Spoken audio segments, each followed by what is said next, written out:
Assalamualaikum warahmatullahi ta'ala wabarakatuh. Kembali bersama channel saya yang banyak membahas seputar pendidikan profesi guru atau PPG, khususnya membahas soal-soal di kesempatan ini. Nah, kali ini saya membahas video lanjutan soal-soal pretest sesuai kisi-kisi yang sudah diedarkan oleh Kemenak. Video terakhir dengan jumlah soal 120 soal. Ini video terakhir yaitu dari kisi-kisi nomor 111 hingga otomatis sampai dengan 120. Kita cek.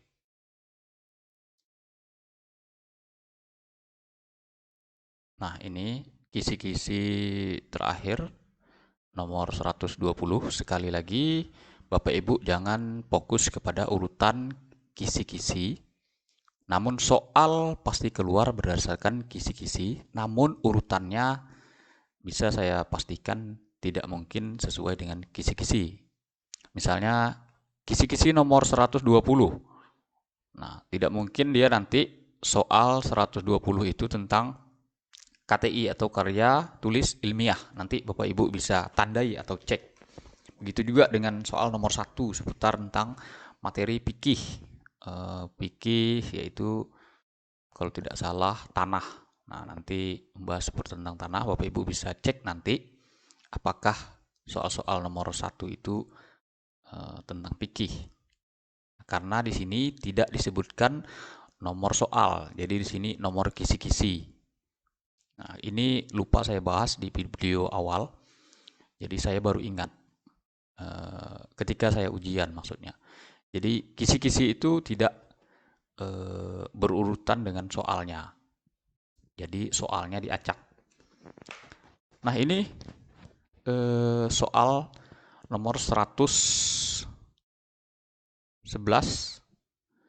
Bapak Ibu mudah-mudahan jelas terlihat.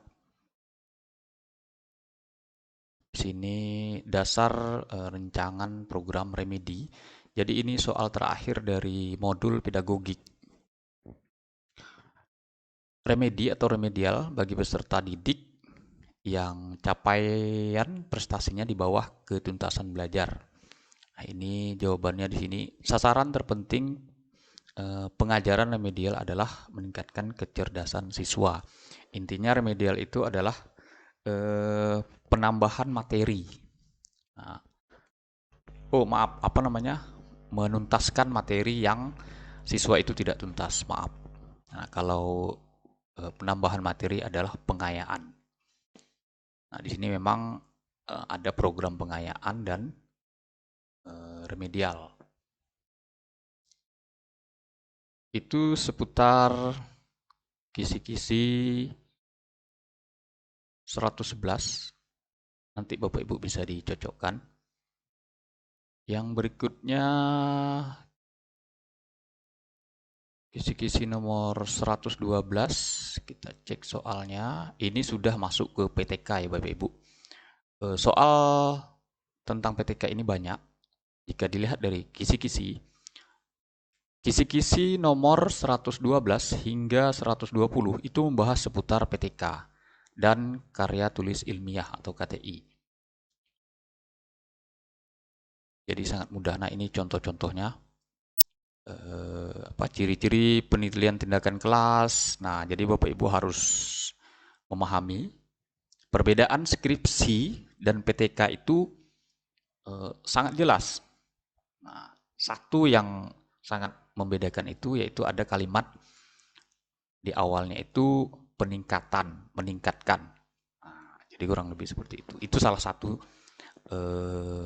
dari segi judul. Perbedaan skripsi dan PTK. Nah, karena kita fokus PTK di sini, jadi Bapak Ibu harus menguasai ciri-ciri PTK-nya. Jadi jangan disinggung skripsi. Nah, jadi seperti itu yang disampaikan oleh dosen. Nah, ini juga banyak contoh soalnya. Di sini ada pola perencanaan pelaksana observasi refleksi secara bertahap dan terus-menerus merupakan karakteristik PTK dalam hal. Nah, di sini Jawabannya menganalisis masalah. Nah, ini juga contoh soal lainnya. Makanya apa namanya? Bapak Ibu yang ingin mendapatkan soal lengkap ini bisa japri, ya murah saja, hanya 50.000 saja. Jumlah soalnya ini 500-an lebih. Jika ditotalkan itu yang lengkap itu hampir mendekati 550-an. Nah, pilihan contoh-contoh soal di kisi-kisi 112. Berikutnya kisi-kisi 113. Nah, ini juga masih lagi seputar PTK. Nah, ini tentang mahasiswa dapat menentukan rumusan masalah. Nah, sini rumusan masalah dalam PTK berikut yang mana paling tepat disebut sebagai rumusan masalah PTK. Nah, ini juga nanti Bapak Ibu, nah, tapi khusus di Bapak Ibu yang nanti akan PPG. Nah, jika pool daring, PTK ini berada di posisi PPL. Jadi kalimatnya, tugasnya itu PPL sejalan dengan PTK. Jadi ketika kita PPL itu sekaligus membuat judul PTK dan PTK lengkap. Nah, 3 minggu PPL waktu saya full daring. Nah, ini apa namanya, membuat rumusan masalah versi soal ini, bagaimana cara meningkatkan kemampuan siswa dan seterusnya. Masih ada lagi apa namanya, pilihan-pilihan soal yang lainnya. Di sini Bapak Ibu bisa lihat acuan dalam rumusan masalah dalam penelitian tindakan kelas. Nah, ini rumusan masalah hendaknya dapat diuji secara empirik. Nah, terus lagi di sini juga rumusan masalah dalam PTK berikut yang manakah di antaranya yang salah untuk disebut sebagai rumusan masalah. Nah, ini berat kalau sudah yang bukan ini. Nah, ini jadi yang di atas ini berarti yang benar. Jadi banyak pilihan.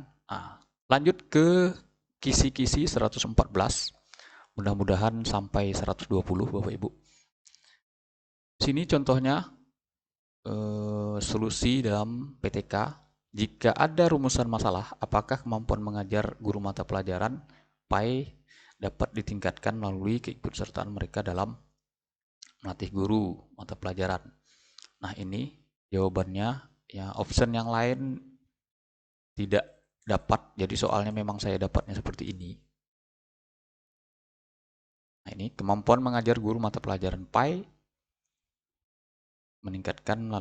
dapat ditingkatkan melalui keikutsertaan mereka dalam pelatihan guru mata pelajaran. Kisi-kisi nomor 115 masih lagi seputar PTK, identifikasi langkah-langkah PTK yang sistematik. Nah, ini ada materinya, walaupun tetap saya sarankan fokus kepada materi yang ada di modul, itu lebih lengkap. Yang saya bagikan di channel maupun yang Bapak Ibu beli dari saya.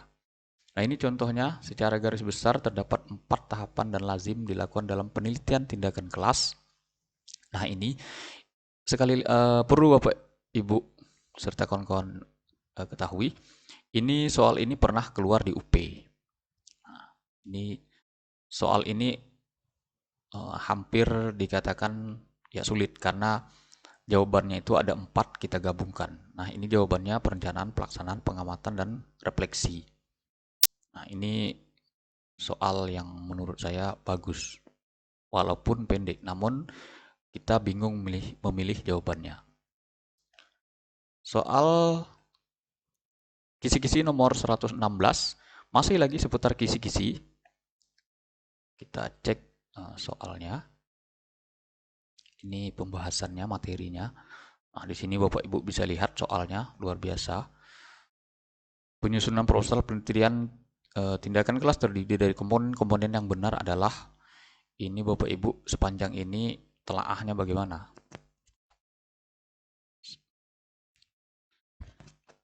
Dari judul, tapi Bapak Ibu yang mudah menangkap penguasaan materi mungkin sudah tahu. Nah, ini jawabannya dari judul, latar belakang masalah, identifikasi masalah, pembatasan masalah, rumusan masalah, cara pemecahan masalah. Nah, walaupun ketika tugas PPG ini tidak sebanyak ini yang diminta oleh dosen. Yang jelas dari judul, latar belakang, rumusan masalah, terus lagi masuk ke pendahuluan. Nah, kurang lebih seperti itu. Tidak semua ini yang formal berdasarkan modul. Berikutnya, kisi-kisi nomor 117 masih lagi seputar tentang PTK, teknik pengumpulan datanya, yaitu di sini agar dapat menyusun hipotesis tindakan dengan tepat, Anda dapat melakukan kegiatan-kegiatan. Salah satu kegiatan itu adalah pengkajian teoretik di bidang pembelajaran atau pendidikan. Pernyataan tersebut merupakan kegiatan PTK pada langkah ini merancang PTK dengan mengajukan hipotesis tindakan. Juga ada masih pilihan-pilihan soal yang lain, ada observasi yang di sini. Nah, ini yang saya ingat keluar dalam ujian. Jadi mengurutkan langkah-langkah ini. Nah, itu bisa Bapak Ibu diingat-ingat.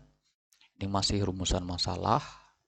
Kita lanjut kepada kisi-kisi nomor 118 kalau tidak salah. Nah, ini banyak pilihan pilihan soalnya.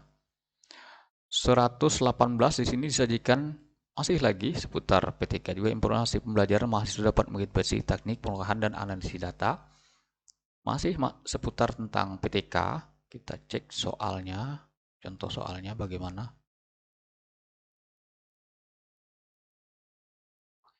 Ini pembahasannya, materi pembahasannya nih. Ada dua contoh soal. Metode dalam pengolahan data di PTK ini digunakan untuk mengetahui apakah individu-individu disukai atau saling disukai atau saling menyukai. Nah, di sini jawabannya metode sosiometrik. Nah, ini pun saya baru dengar nih. Berikutnya contoh yang lain di bawah ini merupakan kegiatan untuk menganalisis data PTK kecuali. Nah, berarti menganalisisnya A sampai D, yang E bukan karena di sini kecuali. Nah, pengolahan dan penyajian data, mendeskripsikan data, menganalisis data, menguji hipotesis. Oke, lanjut ke kisi-kisi nomor 119. Nah, kita lihat sudah hampir soal terakhir, masih juga seputar tentang karya ilmiah, namun bukan PTK tapi karya ilmiah. Nah, ini baru mendekati dengan skripsi, karena skripsi itu merupakan karya ilmiah. Nah, di sini pengertian karya tulis ilmiah adalah, nah di sini tulisan yang disusun berdasarkan fakta atau analisa, disajikan dengan menggunakan bahasa baku dan memberikan informasi yang bersifat objektif dan rasional. Ini juga contoh yang lain. Di bawah ini merupakan dua ciri utama dari karya tulis ilmiah. Nah, karya tulis ilmiah dengan PTK itu berbeda ya Bapak Ibu. Jika karya tulis ilmiah itu sifatnya umum, buku juga termasuk karya tulis ilmiah. Nah, karena sifatnya luas. Jika bercerita tentang KTI, tapi ini soalnya tidak banyak. Kalau tidak salah hanya dua soal saja. Kisi-kisi nomor 119 tentang KTI dan soal terakhir. Soal kisi-kisi terakhir 120. Nah, ini juga ada contoh-contohnya. Di bawah ini adalah karakteristik KTI, karya tulis ilmiah, untuk membedakan dengan tulisan lain, yaitu, nah ini jawabannya semua benar. Jadi karya ilmiah adalah tulisan yang disusun secara sistematis, logis, rasional. Nah, jadi jawabannya D, semuanya benar. Nah, jadi sifatnya umum KTI itu. Nah, ini soal, oh ini sudah saya tercopy ini. Ini tercopy saya. Kisi-kisinya tercopy. Kita langsung saja ke 120.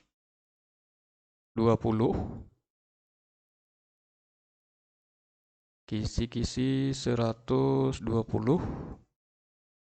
Nah, ini dia. Seputar KTI, karya tulis ilmiah. Nah, ini juga contoh soal di kisi-kisi nomor 119.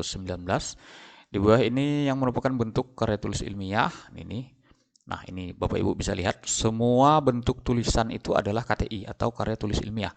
Makalah, jurnal ilmiah, buku akademik, review atau artikel, laporan penelitian. Nah, jadi sifatnya umum KTI itu. Yang terakhir juga seputar KTI, kita lihat contoh. Nah, sini makalah juga termasuk KTI di sini. Makalah ada sebuah karya tulis yang dibuat untuk memerlukan presentasi maupun diskusi. Jadi makalah termasuk KTI, karya tulis ilmiah, dengan standar sesuai yang selama ini kita pelajari di halamannya. Mana contoh soalnya? Nah, ini contohnya artikel ilmiah yang biasanya dimuat oleh jurnal-jurnal ilmiah yang diterbitkan oleh lembaga-lembaga yang memiliki otoritas akademik seperti universitas atau lembaga riset adalah jurnal ilmiah. Jadi KTI itu sifatnya umum dan banyak. Nah, ini juga contoh soal terakhir. Pada jenis buku, penulis tidak membatasi untuk menemukan ide dan gagasannya. Buku harus memenuhi kriteria penulisan karya akademik. Buku ini juga sasaran seseorang untuk mengekspresikan pikirannya secara elaboratif. Buku yang dimaksud adalah buku akademik. Nah, jadi karya ilmiah atau KTI, karya tulis ilmiah, sifatnya luas. Seperti soal yang di atas, jadi ada artikel, jurnal, dan seterusnya. Mungkin itu saja Bapak Ibu serta kawan-kawan. Video terakhir yang saya bahas 120 soal sesuai kisi-kisi. Kalau tidak salah saya ada yang terlewat waktu itu soal nomor 92. Soal nomor 91 di video yang sebelumnya sudah saya posting. Saya cekkan soal 100 kisi-kisi 92. Nah, ini dia Bapak Ibu serta kawan-kawan contoh soal kisi-kisi nomor 92 di sini seputar RPP, IT, KIKD dan IPK. Sini pada pembelajaran IPS kelas 5 dengan materi perjuangan bahasa Indonesia melawan penjajah, Pak Ridwan ingin menyajikan pembelajaran yang menyenangkan dan mudah diingat serta dimengerti oleh anak didiknya. Media apa yang harus digunakan Pak Ridwan? Nah, di sini jawabannya video. Jadi nanti soal itu memang Bapak Ibu contohnya itu tidak PAI. Kadang ada contoh matematika. Kadang ada contoh pelajaran lain. Tapi intinya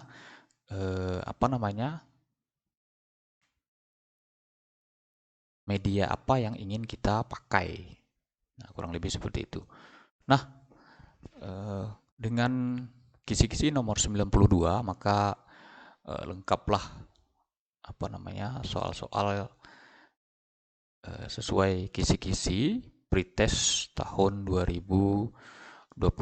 Semoga bermanfaat, semoga Bapak Ibu lulus semua, amin ya rabbal alamin.